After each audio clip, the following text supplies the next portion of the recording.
ജാതി വിവേചനത്തെ തുടർന്ന് രാജിവെച്ച തിരുവിതാംകൂർ ദേവസ്വം ബോർഡിലെ പൂജാരി വിഷ്ണുവിന് പിന്തുണയുമായി വിശ്വ ഹിന്ദു പരിഷത്ത് VHPക്ക് കീഴിലുള്ള ക്ഷേത്രത്തിൽ ജോലി നൽകുമെന്ന് ജനറൽ സെക്രട്ടറി അഡ്വക്കേറ്റ് അനിൽ വിളയിൽ പറഞ്ഞു.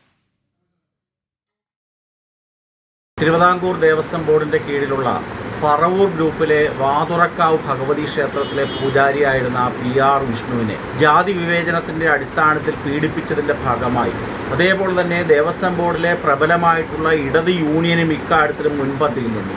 അങ്ങനെ ജാതി പീഡനവും ട്രേഡ് യൂണിയൻ പീഡനവും മൂലം 23 വയസ്സ് മാത്രം പ്രായമുള്ള ഒരു ചെറുപ്പക്കാരൻ, അബ്രാഹ്മണനാണ് അദ്ദേഹം, അക്കാരണത്താൽ ആ ജോലിയിൽ നിന്ന് രാജിവെക്കാൻ ഇടയായത് വളരെ നിർഭാഗ്യകരമായൊരു സംഭവമാണ്. ഈ തിരുവിതാംകൂർ ദേവസ്വം ബോർഡിലെ ഇടത് യൂണിയനൊക്കെ തന്നെ ഇത്തരത്തിലുള്ള ജാതി വിവേചനത്തെ പ്രോത്സാഹിപ്പിക്കുന്നു എന്ന് പറഞ്ഞ് അവരുടെ ഇരട്ടത്താപ്പ് പുറത്തു കൊണ്ടുവരുന്നൊരു സംഭവം തന്നെയാണ്.